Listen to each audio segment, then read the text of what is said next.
पहली बात तो ये है कि जो चिड़िया है उनको बचाने के लिए हमें बहुत कुछ ज्यादा करना नहीं पड़ता। ट्रीटमेंट का जैसे बचपन से हम खेतों में रहते थे, बारिश आ गई, आंधी आ गई, पेड़ टूट गया, कुछ हो गया, कोई जानवर गिर गया, चिड़िया गिर गई, छोटे बच्चे गिर गए, तो वो सारी चीजें हमने एक एनजीओ बनाई अपनी, एनिमल एड फाउंडेशन ट्रस्ट, जिसमें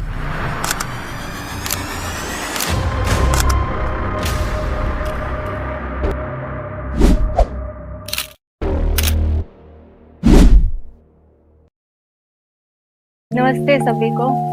तो वैसे तो मैं बिल्कुल बचपन से काम कर रही हूँ बर्ड्स के लिए।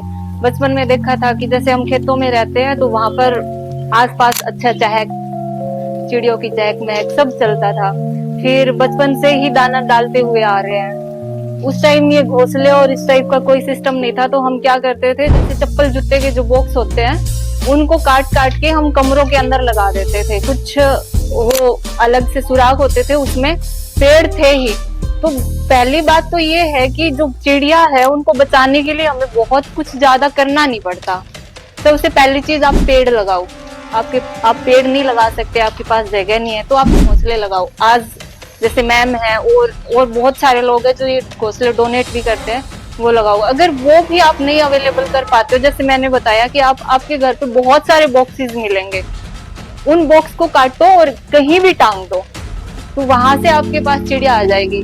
दूसरा है कि जैसे बर्ड्स का ट्रीटमेंट का, जैसे बचपन से हम खेतों में रहते थे, बारिश आ गई, आंधी आ गई, पेड़ टूट गया, कुछ हो गया, कोई जानवर गिर गया, चिड़िया गिर गई, छोटे बच्चे गिर गए, तो वो सारी चीजें देखते थे। तब से मन में आया कि देखो, इंसानों के लिए सोचने वाले बहुत हैं, लेकिन इन बेजुबानों के लिए सोचने के लिए शायद ही कुछ लोग हैं। और मेरे हिसाब से यहाँ पर जितने बैठे हैं वो मतलब ये लकी हैं। आप लोग सब लकी हैं कि आप उन बेजुबानों की ब्लेसिंग्स लेते हो, है ना। तो वहां से ये सफर शुरू किया, धीरे धीरे जैसे सीखा। यूनिवर्सिटी में डॉक्टर्स हैं, उनके साथ में सीखा ट्रीटमेंट कैसे करना है। फिर हमने एक एनजीओ बनाई अपनी, एनिमल एड फाउंडेशन ट्रस्ट, जिसमें रोहतास जी हमारे हेड हैं, उनके सानिध्य में और सबके मतलब यूनिवर्सिटी से अलग अलग डॉक्टर्स हैं, वेटनरी है, उन सब के सानिध्य में हम काम कर रहे हैं। तो पूरे हिसार में मैं आपसे भी रिक्वेस्ट करती हूँ कि आपको कोई भी घायल पक्षी हो, कोई भी जानवर हो, छोटे से लेके बड़ा तक, छोटी सी गिलहरी से लेके आप बड़े से बड़े गाय है, घोड़ा है, खच्चर है, कोई भी जानवर हो, उसके लिए आप हमें कॉल कर सकते हैं। उसका नंबर मैं आपको प्रोवाइड करवा दूंगी।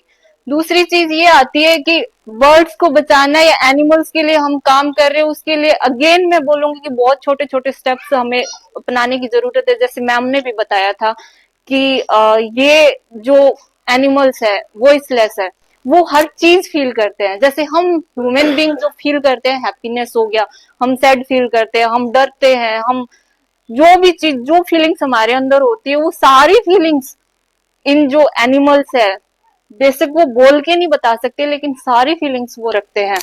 और हमने अब उन जानवरों की सारी जगह को ऑक्यूपाइड कर लिया, और फिर हम बोलते हैं कि इनके लिए जगह नहीं है। कोई भी बंदा, मैंने बहुत देखा है, हम ट्रीटमेंट करने जाते हैं जगह जगह पे, तो वहां पर लोग बोलते हैं कि अपने साथ ले जाओ, हमारे पास शेल्टर नहीं है, तो हमें ऑन रोड ट्रीटमेंट करके आना पड़ता है। और लेकिन जो बहुत ही क्रिटिकल कंडीशन में होता है या कोई बर्ड्स होता है, उनको मजबूरन हमें घर भी लाना पड़ता है, क्योंकि उनकी रेगुलर केयर करनी पड़ती है।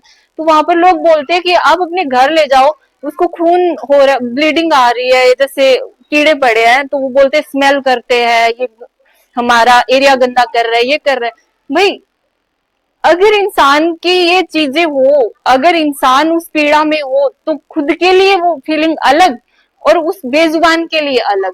तो ये तो कहीं से भी फेयर नहीं है। जैसे अभी एक सर ने बोला था कि जो ह्यूमन बीइंग है उसके पास सबसे ज्यादा दिमाग है, जो कि हर के बारे में सोच भी सकता है। तो